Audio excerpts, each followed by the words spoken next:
Okay, so today we're diving deep into well, a legend, really, Right. and a pretty powerful one at that. Absolutely. It's from the Kashmir Valley, and I was really struck by this document you sent over about the cursed love of the Himalayas.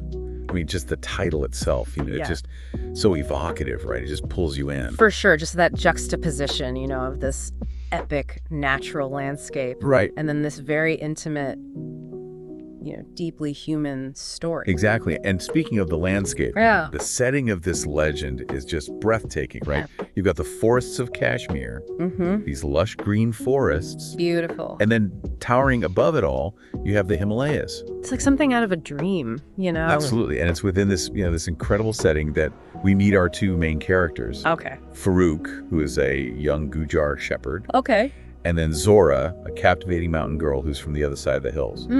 That's interesting. Right from the start, you get this sense of separation. Oh, totally. The other side of the hills, it's like there's this divide even before we get to the actual conflict of the story. Yeah, that's a really good point. And so as Farooq is out, tending to his sheep, Yeah. he meets Zora, and their paths keep crossing. And as you can imagine, in a place like that, Mm-hmm.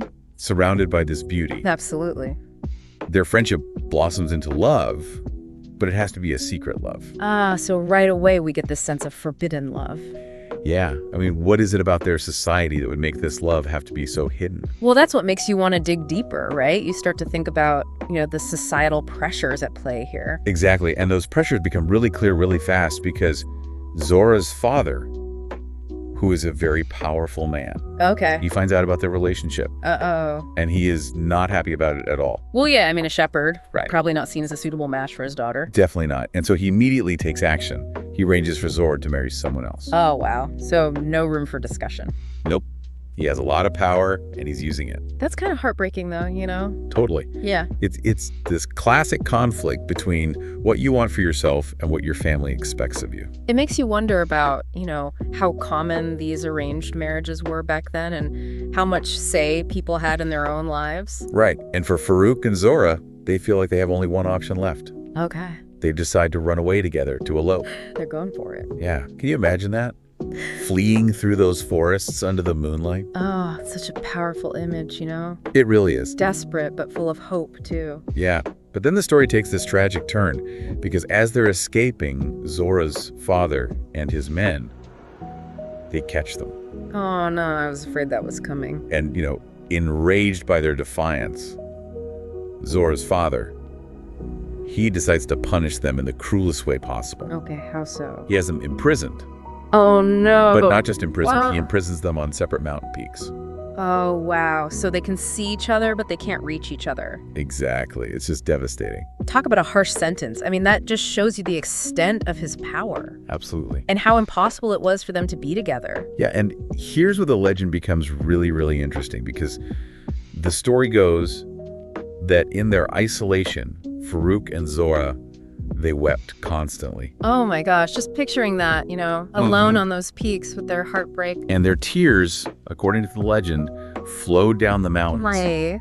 and eventually formed the lakes of the Kashmir Valley. That's amazing. It's like their sorrow literally shaped the landscape. Yeah, and what's so powerful about that is it's this idea that human emotion can be so strong that it can actually create something, something as beautiful as a lake. Yeah, it makes you look at those lakes differently. Totally. And it's not just an ancient tale. Yeah. Even today, people in Kashmir, they believe that Dal Lake in particular Okay. holds the sadness of Farooq and Zora's lost love. Wow. So the landscape itself is like a living memory of their story. And then there's this one final detail, and it's the most haunting part of the whole legend. What's the... Well, some say that on quiet evenings, when Dal Lake is perfectly still, Yeah. you can see the faint shadows of Farooq and Zora What? Really? still searching for each other across those icy peaks. Oh my gosh, that sends chills down my spine. It's like their love. It just transcends time and space. It's beautiful and so sad at the same time. I know, and it really makes you think, right, about how these stories, how these legends become so intertwined with the places where they take place. For sure, it's like you can't look at those mountains or those lakes the same way again. Exactly. So the next time you see a picture of the Kashmir Valley or, even just a calm lake anywhere, Yeah. Think about the stories that might be hidden beneath the surface. Think about the emotion that might be woven into the very fabric of that place. It's like a whole new way of seeing the world, isn't it? It really is. Yeah, it's pretty amazing. It is.